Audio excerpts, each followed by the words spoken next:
Medialp, 20 points de vente dans la région, de vente et location de matériel de confort médical, vous présente Check-up.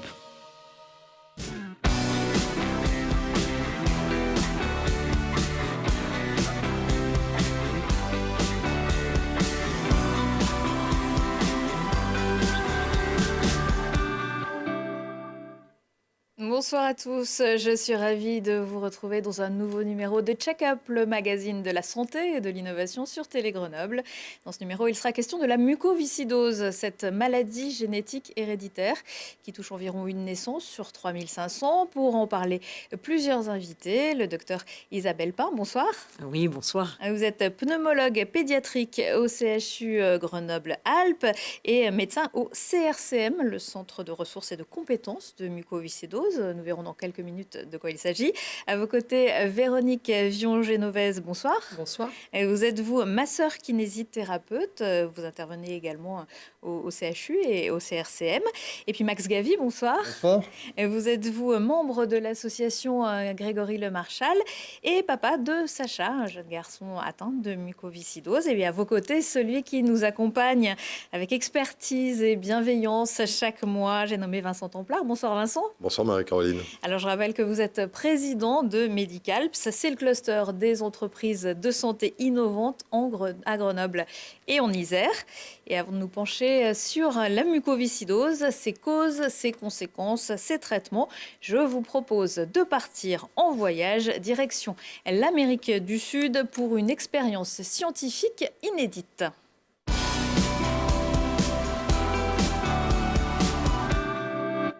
Vincent, est-ce que vous connaissez la Rinconada ? Oui Marie-Caroline, j'en ai déjà entendu parler. Impressionnant. C'est quoi ? Vous êtes chercheuse d'or ? Ah, peut-être que je vais m'y mettre. Il faudrait que je change de métier. Alors, il s'agit, pour ceux qui n'auraient pas fait le lien, d'une ville au Pérou. Sa particularité, c'est de se trouver à 5300 mètres d'altitude. Une altitude à laquelle il est communément admis que l'homme ne peut pas vivre. Et pourtant, ils sont environ 50 000 hommes, femmes, enfants à y habiter, exposés en permanence à un taux d'oxygène diminué de 50%. Une équipe de scientifiques menée par le grenoblois Samuel Vergès, chercheur INSERM à l'université Grenoble-Alpes, en lien avec un médecin péruvien, vient de passer quelques semaines au Pérou pour réaliser un phénotypage génétique, biologique et cardiovasculaire exhaustif de cette population.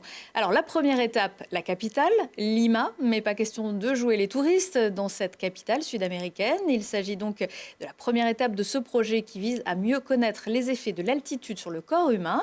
Et pour cela, c'est un véritable laboratoire qui a été installé pour collecter des données physiologiques auprès de 20 volontaires péruviens. Mais c'était une étape critique. Il y avait le fait de récupérer tout le matériel en bon état, de remettre tout en place ce laboratoire sur les terres péruviennes, de trouver le matériel dont on avait besoin supplémentaire ici.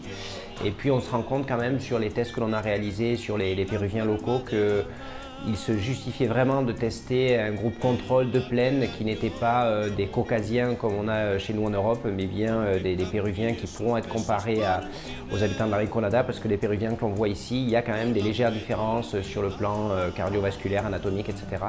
Et c'était vraiment important que l'on ait un état de base, une description complète de la génétique jusqu'au sommeil et à l'exercice des habitants péruviens lorsqu'ils sont au niveau de la mer avant de monter en haute altitude. Alors Lima, où les chercheurs ont passé une semaine, c'est donc, comme Samuel Vergès vient de vous le dire, au niveau de la mer. Difficile d'avaler 5300 mètres d'altitude d'un coup, comme pour une grande course en montagne. Il faut s'acclimater avec une deuxième étape à Puno, à 3800 mètres quand même. Une ville de 120 000 personnes au bord du lac Titicaca. Pour vous donner une idée, c'est un peu comme habiter sur un des sommets des écrins. Mais ça ne les empêche pas de chanter ni de danser. Les membres de l'expédition chargés de recueillir les données physiologiques des Péruviens doivent eux aussi jouer les cobayes. Très bien dans l'ensemble, je pense qu'on a tous juste un petit peu malade en arrivant la première nuit, mais globalement ça s'est bien passé. Donc rien d'extraordinaire, qu'on ne s'était pas attendu. Disons que c'est un peu difficile quand on va marcher dans les escaliers, ce genre de choses. Quand on monte dans un immeuble ou quand on va juste porter ses sacs, la simple balade va être un peu fatigante, mais sinon ça se passe bien dans l'ensemble. C'est pas aussi difficile que ce que j'aurais pu imaginer.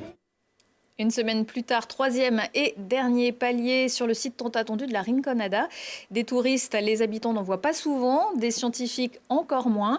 Ici, on est plus près du bidonville que de la banlieue chic. La plupart des habitants qui sont là cherchent de l'or, des mineurs épuisés dans des conditions de travail difficilement soutenables et qui n'ont pour certains jamais vu un médecin ou une aiguille. Du coup, ils sont plus d'un millier à venir à la rencontre des scientifiques pour une consultation médicale classique au départ et pour certains d'entre eux, il est proposé de participer à l'évaluation complète dans le cadre de ce projet. Il y a des modifications essentiellement sur le cœur droit, des cœurs droits qui sont beaucoup plus volumineux, dilatés, que ce soit l'oreillette droite ou le ventricule droit.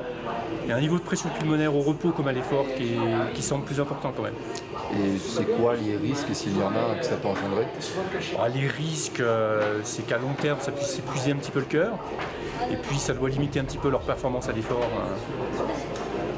Chez ces gens qui travaillent quand même de façon très physique. C'est sûr qu'on a vu pas mal de différences, en tout cas rien que pour les prélèvements, c'est déjà beaucoup plus dur. Ça c'est dû à l'hématocrite qui est beaucoup plus élevé, le sang qui est plus visqueux.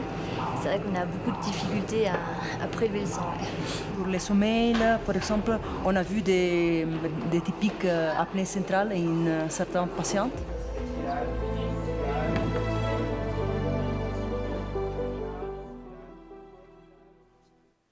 Les conclusions de cette expédition devraient être rendues au mois d'août. On vous tiendra et bien évidemment au courant. Je vous propose à présent d'ouvrir le dossier du mois. Il est consacré à la mucoviscidose.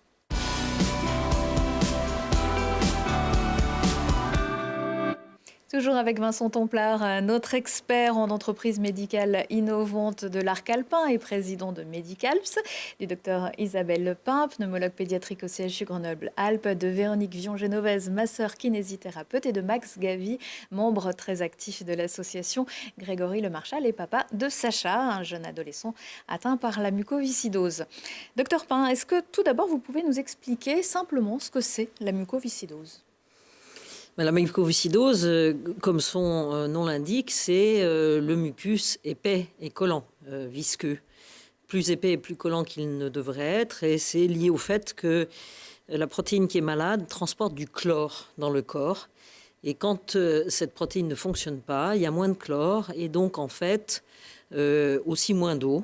Et le mucus de tous les organes qui sécrètent du mucus est épais et collant. Ne se fluidifie pas. On va détailler tout ça si vous le voulez bien. On va voir d'abord une animation pour un mucus, disons, normal. Donc voilà, on entre dans la trachée. Est-ce que vous pouvez nous expliquer ce qu'on voit ? Alors ça, c'est une vue de ce qu'on verrait à l'intérieur de bronches. Alors elles sont en général un peu plus claires que ça, que dans cette animation. Et donc en fait, il y a un système qu'on voit là de cils qui battent. De façon comme du blé dans un champ et qui permettent de mobiliser cette couche superficielle de mucus pour pouvoir transporter tous les déchets qu'on a inhalés et évacués. C'est un système d'épuration des déchets qu'on respire. Alors on va voir maintenant une autre animation pour un mucus épais. Alors effectivement, quand le mucus est épais, ça encrasse finalement les cils qui n'arrivent plus à battre comme il faut. Et ce système d'escalator qui devrait remonter régulièrement depuis la périphérie du poumon vers le haut, vers la trachée, ne fonctionne plus.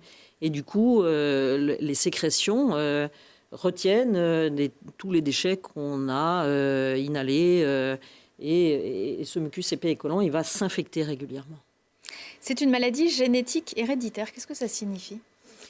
Mais ça signifie que, comme beaucoup de maladies, il faut, pour l'exprimer, avoir hérité d'une mutation de chacun de ses deux parents. Il faut savoir qu'on considère qu'on est tous porteurs de à peu près 50 mutations individuelles qui seraient susceptibles de transmettre une maladie génétique si le conjoint est lui aussi porteur et transmet cette mutation. Donc c'est très courant d'être porteur, mais pour avoir la maladie, il faut recevoir la mutation de chacun de ses deux parents. Donc il faut que les deux parents, même s'ils ne sont pas eux-mêmes, ils n'ont pas de signe de maladie, donc sans le savoir, bien sûr, c'est le hasard de la génétique. Hein. C'est comme ça que certaines maladies s'expriment, mais assez rarement parce que il faut que les 2 parents soient porteurs et transmettent la maladie. Il faut savoir que quand les 2 parents sont porteurs, il n'y a qu'une chance sur 4 d'avoir un enfant malade, puisqu'il faut qu'il ait hérité des 2 mutations. Donc on peut très bien avoir un autre enfant qui ne sera pas malade. Tout à fait. Mais qui sera porteur du gène ? Alors, 2 fois sur 4, il va être porteur. 1 fois sur 4, il n'aura rien. Et c'est la chance, entre guillemets, ou la malchance. Vous, Max, Sacha, donc, vous étiez vous-même et votre épouse, sans le savoir ? Sans le savoir. Évidemment. On était porteurs, oui. Du gène. Par contre, après, on a voulu un 2e enfant. Et la technologie fait qu'aujourd'hui, les avancées font que, à quelques semaines de grossesse, mon épouse a pu être hospitalisée. Et il y a eu un prélèvement qui a été fait dans le fœtus. Et on nous a annoncé que Noah avait pris que ma mutation et pas les 2. Donc il était en pleine santé. Donc c'était pour nous une immense joie parce que bon, les choses étaient très claires pour mon épouse. Et là, voilà. Voilà, qu'elle ne poursuivrait pas forcément la grossesse si voilà. c'était là que vous avez eu une bonne nouvelle. Deux magnifiques petits garçons. Ouais. Est-ce qu'il existe plusieurs mucoviscidoses ? Oui, on peut dire ça parce que c'est une maladie qui est d'abord variable suivant le type de mutation dont on a hérité. Il y en a certaines qui sont un peu plus douces que d'autres et qui entraînent des maladies qu'on va dire un petit peu plus légères, avec peut-être pas d'atteinte digestive par exemple, c'est possible. Et puis individuellement, pour des patients qui ont exactement la même mutation, la maladie peut être très variable. Donc il y a plein d'autres facteurs qui interviennent. Un individu est composé de milliers de gènes différents. Et pour des individus qui ont les mêmes mutations, pourtant, la maladie peut s'exprimer de façon différente. Donc, alors, comment s'exprime-t-elle, cette maladie ? Quelles sont les conséquences ? Ça touche les organes ? Alors, ce mucus épéicollant, il pose des problèmes dans 2 grandes séries d'organes, dans le système respiratoire, à la fois au niveau nasal, au niveau des sinus, et puis surtout au niveau bronchique. Le mucus épéicollant va entraîner un peu des bronchites qui vont récidiver, qui vont s'infecter, qui vont pouvoir abîmer un peu les bronches. Et puis les autres organes qui sont atteints, c'est les organes digestifs, un peu l'intestin, mais surtout le pancréas. En fait, le pancréas sécrète donc un mucus épais-écollant, et ce mucus épais-écollant va boucher les petits canaux du pancréas et en fait faire que le pancréas se détruit. Alors, c'est la partie qui sécrète les enzymes pour digérer qui se détruit. Ça, c'est assez facilement pris en charge par le fait qu'on peut donner des extraits pancréatiques sous forme de gélules ou avant les repas. Il y a une partie un peu plus compliquée qui est la partie qu'on appelle endocrine, celle qui sécrète l'insuline, qui va faire en sorte que peut-être 1 fois sur 3, quand on vieillit, quand on est adulte, on peut aussi avoir en plus un peu de diabète insulinodépendant. Alors justement, ce mucus, le but du traitement médicamenteux dont on reparlera un petit peu plus tard, c'est peut-être de le rendre plus clair, un peu moins visqueux, un peu moins épais. Et pour voir comment évolue la viscosité du mucus, une entreprise iséroise, Reonova, basée à Saint-Martin-d'Air, est en train de mettre au point un outil de mesure pour les médecins. Les explications de Julie Ségala. Cette matière molle et visqueuse défie les lois de la physique.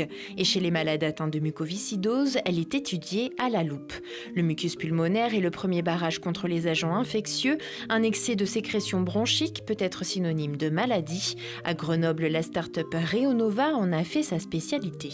La rhéologie, donc la viscosité, était utilisée plutôt en recherche pour valider l'effet de médicaments dans des études in vitro, donc en laboratoire, et aussi quelques études en clinique, donc sur les patients, mais jamais dans la pratique courante médicale sur les patients. Donc l'idée, c'était d'amener cet outil, cette technologie, au chevet du patient. C'est en 2016, 2 ans après sa création, que l'entreprise lance la phase clinique de son dispositif. Baptisé Réomuco, cet outil de mesure est une aide au pronostic pour les médecins.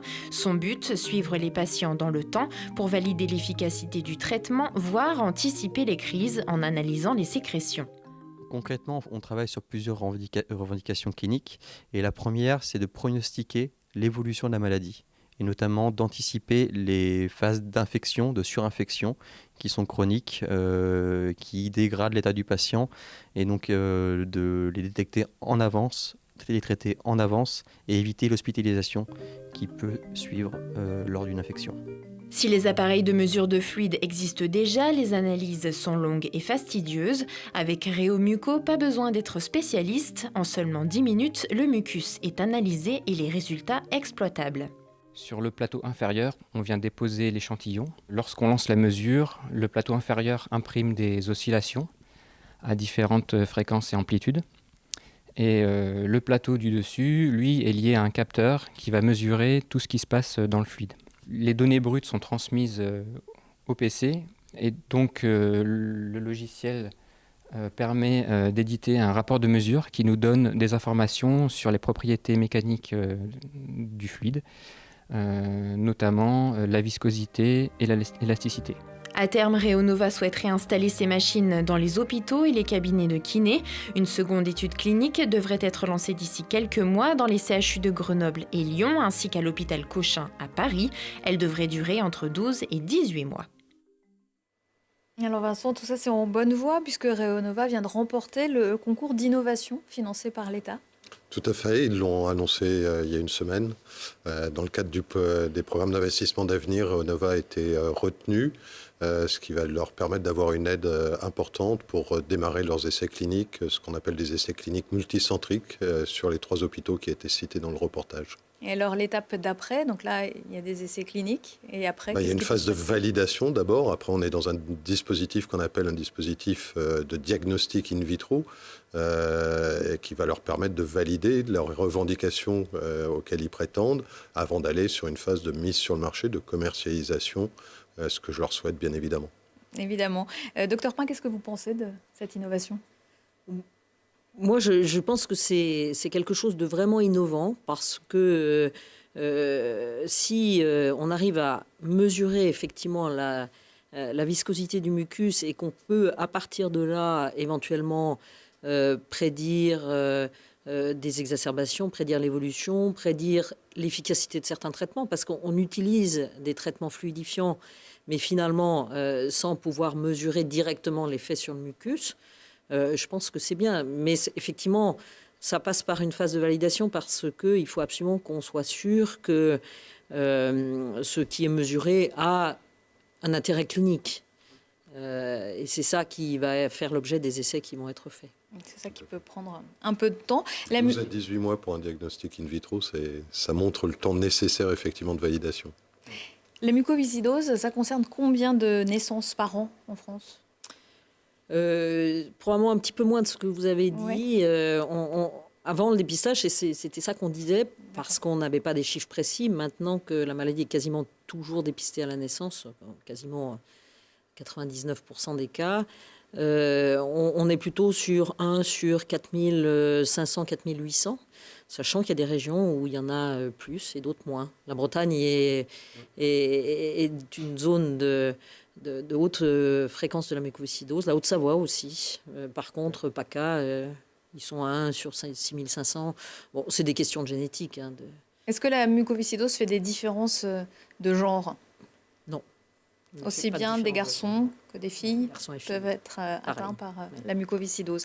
Là, aujourd'hui, vous le disiez, il est dépisté dès la naissance, depuis une quinzaine d'années. Ça se passe comment ? C'est un dépistage qui a été donc mis en place en octobre 2002, en France nationalement, en une seule fois, et qui est basé sur la série de dépistage qui est faite à la naissance. Vous savez, en France, on dépiste 5 maladies sur un petit prélèvement sanguin qui est fait à 3 jours de vie. Et là-dessus, on va à la fois doser un marqueur, qui, s'il est élevé, va entraîner la recherche de mutations génétiques. C'est ça qui est très particulier à ce dépistage, le seul qui est fait comme ça. C'est parce qu'on va rechercher 35 des mutations les plus fréquentes à partir de ce petit ce petit rond de sang qui est prélevé à la naissance. Au talon, non? Au talon. Voilà. C'est quelques souvenirs. Voilà. Max Gavier, comment a été détectée la mucoviscidose de Sacha par justement, par ce test, c'est le test de Guthrie, hein, c'est ça? Ouais. Voilà, et puis nous, on a été avertis 2 mois après, par contre. L'hôpital nous a téléphoné pour nous dire qu'il fallait qu'on se rende le lendemain au CRCM de Grenoble pour faire des tests supplémentaires pour Sacha. Et effectivement, on a accompagné Sacha et on a fait le test de la sueur. Ça consiste à poser des électrodes et après, on va évaluer un petit peu le taux de sel et on va déterminer à la suite de ça s'il a la mucoviscidose. Alors, j'y croyais pas, on n'y croyait pas avec mon épouse parce que moi, je suis issu d'une famille de 12 enfants, j'étais 39 fois tonton, je me suis dit, mais t'inquiète pas, s'il y avait eu quelque chose de génétique, j'aurais été au courant. C'est bien caché. Et c'était bien caché. Et Isabelle nous a reçus à 14h pour nous donner le coup de semence. Mais je l'ai souvent dit, mais Isabelle nous a annoncé ça d'une façon où sur la fin, elle a rajouté « mais vous inquiétez pas, il y a de l'espoir ». Et chez moi, il y a eu une réaction, cet espoir dont elle parlait, ça nous a laissé debout, en fait. On n'est pas tombé. Et ça, j'aime le dire parce que c'était important, parce que le rôle d'Isabelle à ce moment-là était très important pour notre famille, vraiment. Évidemment, j'imagine que vous vous en souvenez aussi. Aujourd'hui, combien de patients sont suivis à Grenoble? À Grenoble, on a donc nous 120 enfants à peu près, alors enfants jusqu'à 18 ans. Hein, et donc il y a aussi bien sûr des adolescents là-dedans. Et le CRCM adulte suit à peu près une centaine d'adultes. Voilà. La répartition est pas tout à fait la même que partout en France parce que maintenant il y a plus d'adultes que d'enfants théoriquement. Donc voilà, nous on a un peu plus d'enfants que d'adultes, mais comme la durée de vie s'est améliorée, que les adultes vivent de plus en plus longtemps parce qu'ils sont globalement en meilleure santé, il y a plus d'adultes que d'enfants maintenant. Alors, on va se rendre à présent au nouveau centre pour adultes qui a été inauguré en décembre 2018 avec l'aide de l'association Grégory Le Marchal. On regarde le reportage de Lina Badreddine et on en parle juste après. Des nouveaux locaux pour le centre de ressources de compétences de la mucoviscidose dédié aux adultes du CHU Grenoble-Alpes. C'est l'association Grégory Le Marchal qui a permis la rénovation de ce secteur, une action importante pour Laurence et Pierre, les parents de Grégory. Connu pour sa victoire à la Star Academy, c'est dans ce centre hospitalier que le jeune chanteur avait été suivi pour sa pathologie. Ça permet en fait d'avoir des locaux qui sont adaptés à ce qu'on est censé faire pour leurs soins, c'est-à-dire qu'on a une équipe pluridisciplinaire avec des kinésithérapeutes, des infirmières coordinatrices, des psychologues, des diététiciennes qui travaillent en lien avec les médecins pour la prise en charge de ces patients. Et jusqu'alors, en fait, on n'avait pas de lieu dédié. Chacun avait son petit bureau dans un coin, dispatché. Et en fait, le patient était assez perdu, parce qu'il fallait qu'il aille de bureau en bureau pour voir les soignants. Des locaux au même endroit permettent une meilleure condition de soins et un lieu plus convivial pour les soignants, mais surtout pour les patients. Déjà, c'est beaucoup plus beau et aussi, surtout ce qui est bien, c'est que tout est au même endroit. Les kinés sont ici, la secrétaire ici, tout c'est vraiment pratique. Puis c'est beau, au moins c'est propre. Les germes, c'est quand même dans la muco, les germes, faut faire très attention, donc c'est encore mieux en hôpital tout neuf. En France, une 50aine de lieux sont dédiés à la prise en charge de la mucoviscidose. À Grenoble, 2 le sont, un pour les enfants avec 120 patients et un pour les adultes avec 105 patients. C'est important d'avoir un centre adulte et un centre enfant. On n'y fait pas la même chose, de ne pas mélanger les publics? Oui, globalement, c'est important parce que y a des problématiques pour les enfants et des accueils. On a vu le CRCM adulte, il y a des belles photos et tout ça. Et nous, on a des jeux, des petits coussins et des choses qui sont adaptées aux enfants. Et puis l'environnement, les infirmières ont l'habitude. Donc c'est ça important. Chez les adultes, les problématiques sont aussi que c'est des patients jeunes qui sont souvent un peu perdus dans des services où il y a beaucoup de patients âgés. Donc c'est bien qu'ils aient leur secteur comme ça. Et ce qui est très important, c'est de travailler sur la transition entre les deux. Et nous, alors on est assez proches, on s'entend très bien, et on a initié un travail de transition qu'on espère de bonne qualité pour les patients. C'est comme le passage en 6e, vous organisez des petites visites. Exactement. Ça se passe comme ça, parce que Sacha, lui, là, il est en phase de transition, il est déjà passé chez les... Non, pas encore. Alors, Isabelle va décider de ça. En principe, c'est 18 ans, mais on peut faire la transition un petit peu avant. Après, tout dépend de l'état d'esprit du patient. Il faut dire que c'est un petit peu difficile pour eux.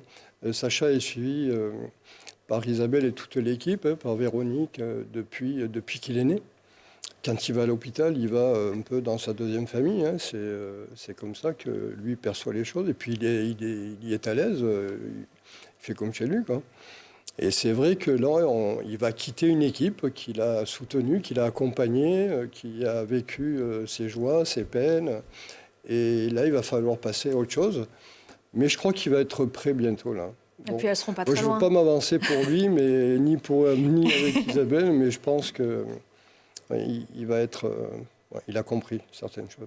Donc ce nouveau centre pour adultes, en tout cas ce centre a été rénové avec l'aide de l'association Grégory Le Marchal dont vous faites partie.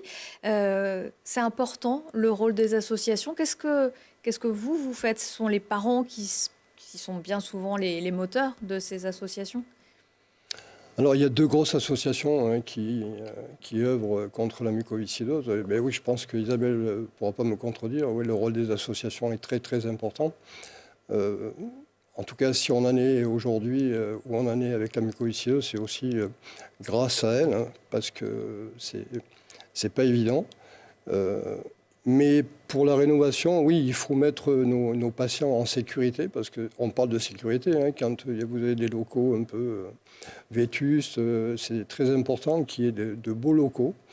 Et puis tout le monde y tire profit de ça, les équipes médicales, parce qu'ils sont dans un lieu agréable, et puis les patients surtout. Il faut savoir que ne serait-ce que la salle qui recevait les séances de kiné, elle faisait grosso modo 5-6 mètres carrés, quoi. Il n'y avait pas de lavabo, il n'y avait pas de fenêtre, il n'y avait rien du tout. Donc c'était un peu dangereux pour eux. Et le souhait de Pierre et de Laurence Le Marchal, ça a été justement, c'était le 25e hôpital qu'on rénovait. Hein. Donc voilà, ça fait partie de ce que veulent faire Laurence et Pierre Le Marchal, mettre nos patients dans un certain confort, dans un certain bien-être. Et on peut dire qu'ils ont vraiment réussi leur mission pour l'instant. Pas tout est fait encore, il y a encore beaucoup à faire, mais ils ont vraiment réussi à faire quelque chose de bien. Alors Véronique Vion-Genevez, on peut parler aussi de la deuxième association, c'est Vaincre la muco, qui existe depuis un peu plus longtemps et qui se bat depuis beaucoup d'années. Qui a été partenaire de la création des centres de ressources et de compétences de la mucoviscidose. Donc voilà, partie prenante dans la construction de cette organisation des soins qui permet aux patients d'aller mieux maintenant. Voilà, et plus il y a d'associations, et mieux c'est, finalement. La vie des malades, elle passe donc forcément par ces centres. Ils ont des visites régulières, programmées, ou c'est uniquement quand ça va un peu moins bien? Non, c'est une des choses qu'on a appris avec cette maladie, c'est qu'il faut voir les patients régulièrement et les voir dans un centre qui a l'expérience de ça. Donc tous les patients sont vus tous les 3 mois et même les petits dépistés, on les voit presque tous les mois. Donc ça fait partie des choses qu'on a démontrées comme étant bénéfiques pour les patients. Alors des fois ça leur pèse, des fois ils arrivent un peu avec les pieds de plomb, mais c'est quelque chose qui est efficace. Alors la vie des malades, c'est évidemment aussi à la maison. On va voir un extrait d'un petit reportage de Sacha, chez vous, Max, dans son quotidien. Quand je suis en colère, je me demande pourquoi moi, en fait. Ma mère, elle m'a posé une question un jour, elle m'a dit « Est-ce que tu nous en veux ?» J'ai dit « Bah non, c'est pas de votre faute. » Enfin, je veux dire, c'est pas vous qui avez dit « Ah, celui-là, il y aura la muco. » Donc non. J'ai eu la rage et la colère par rapport à la prise de médicaments, les séances de kiné, le drainage en rentrant, les aérosols. Je m'énerve, mais si j'avais pas ça, je serais dans un lit d'hôpital, quoi. La prise de médicaments, c'est juste pour maintenir la santé. Quand je fais une cure, c'est parce que je suis encombrée et c'est plus pendant la période d'hiver parce qu'il y a plus de bactéries, la grippe et tout ça. Matin et soir, il y a un infirmier qui vient à la maison pour me faire passer pendant 1 heure tous les produits par la veine.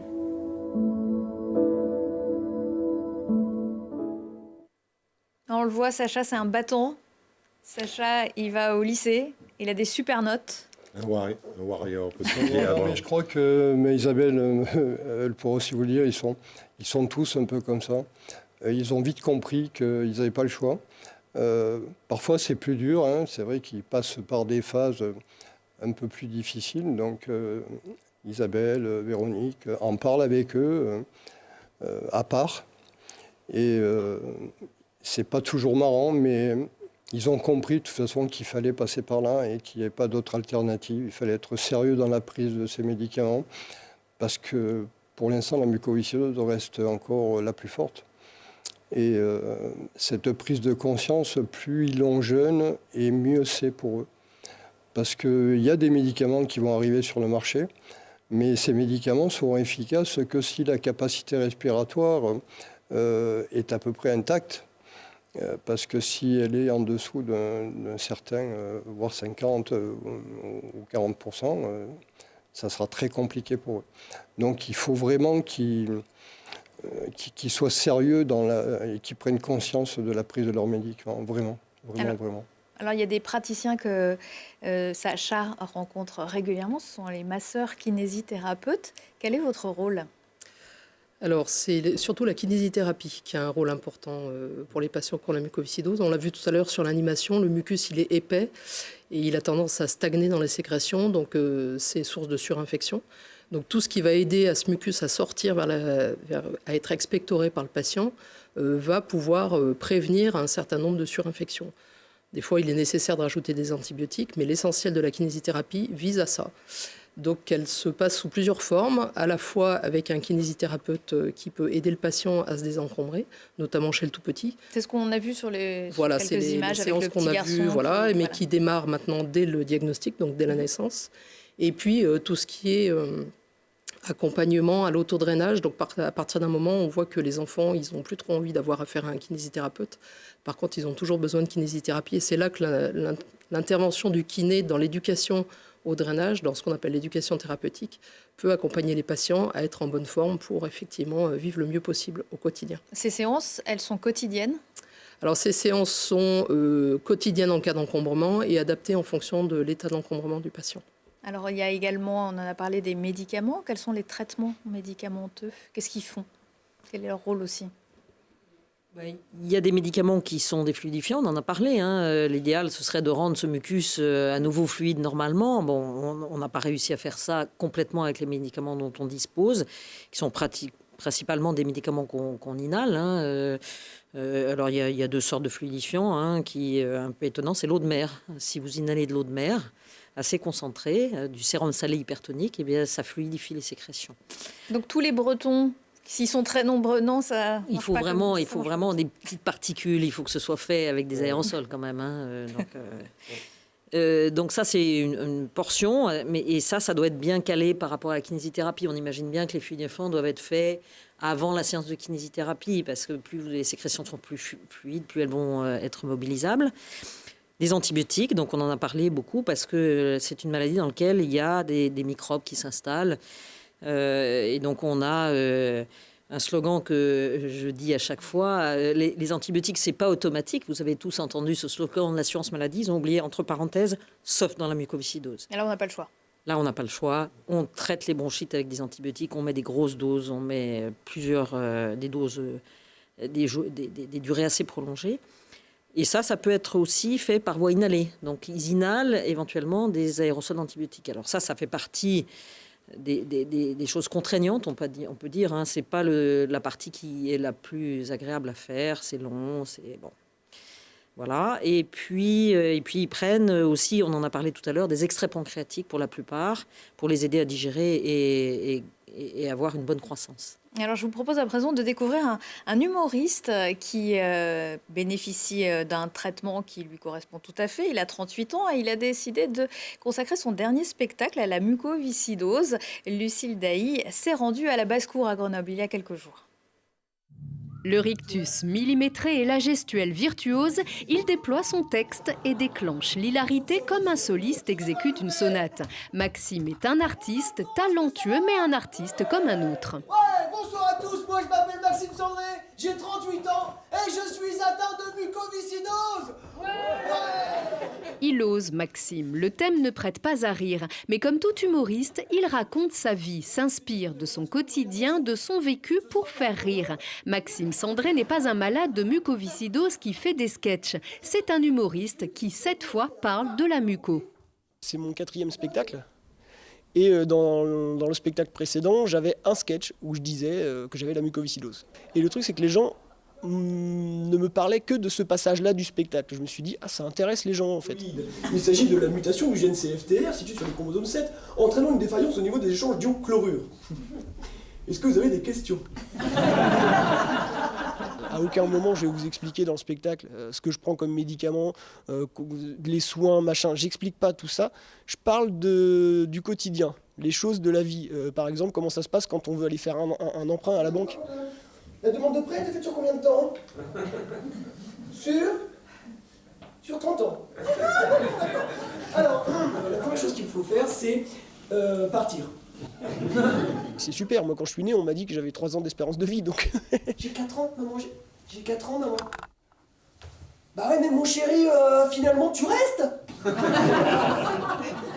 Maxime Sandré bénéficie d'un médicament qui, depuis 2 ans, a changé sa vie. Il a cette chance. Tous les malades ne l'ont pas ou pas encore. Porteur d'un espoir concret, l'humoriste rappelle au demeurant que les généralités n'existent pas avec la mucoviscidose. Ce que je dis, c'est pas valable pour tous les mucos non plus.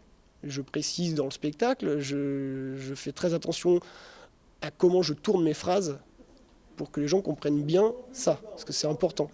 Et l'important, le plus important ce soir-là, c'est d'en rire. Et quel que soit le public, initié ou non, ça fonctionne. Ma femme, je l'ai demandé en mariage avec un comprimé.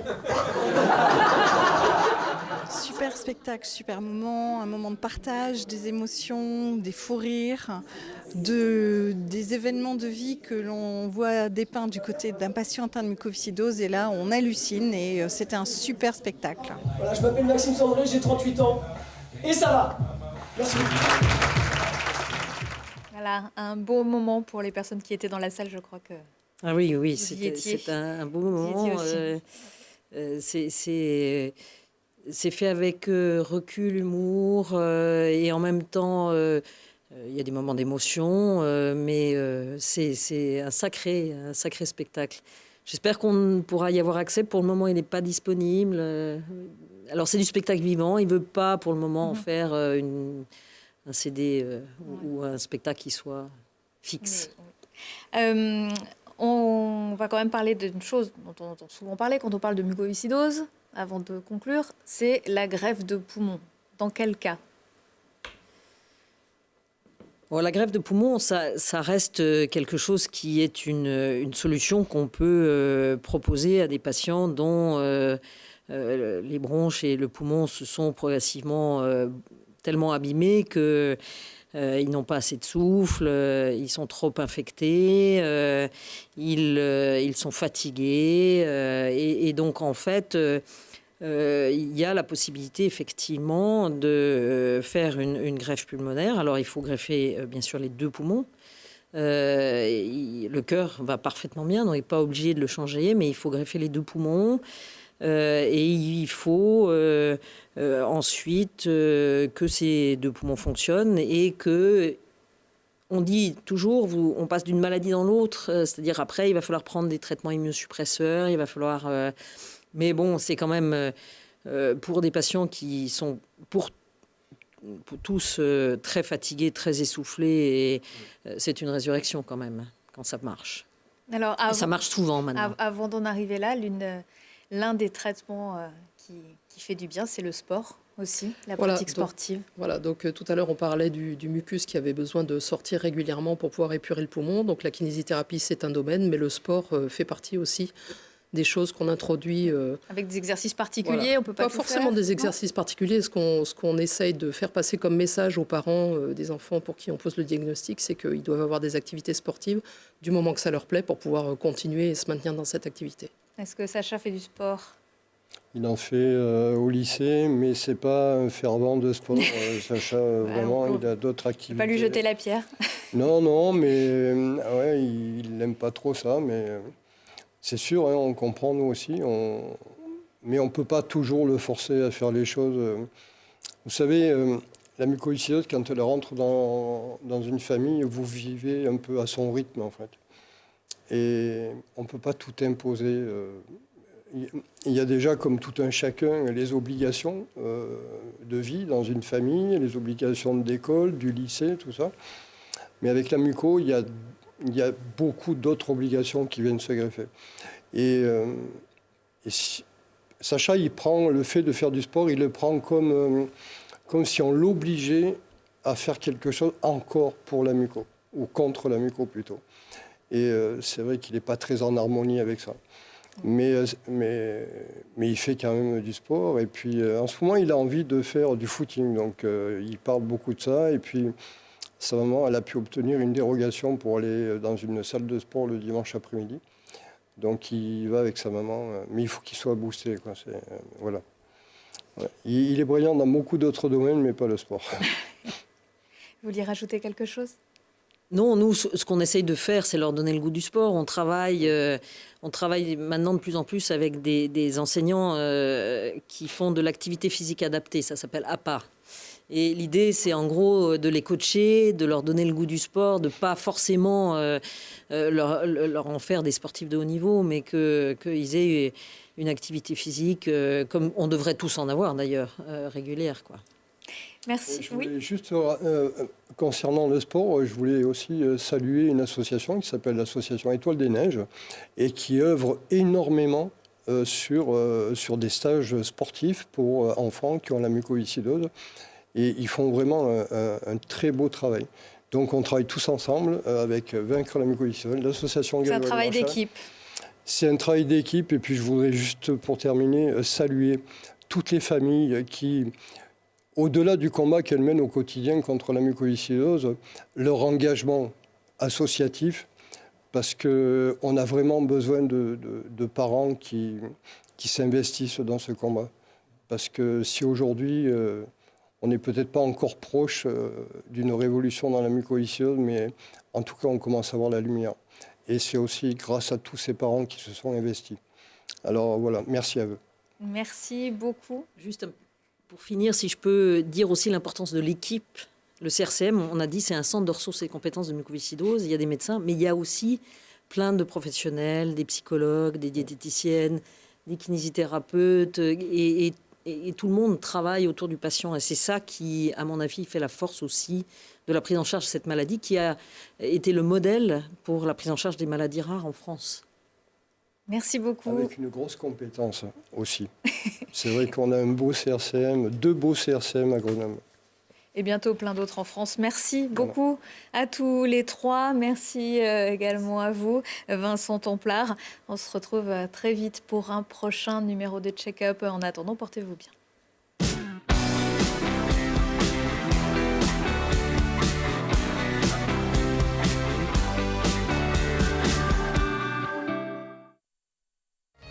Medialp, 20 points de vente dans la région, de vente et location de matériel de confort médical, vous a présenté Check-up.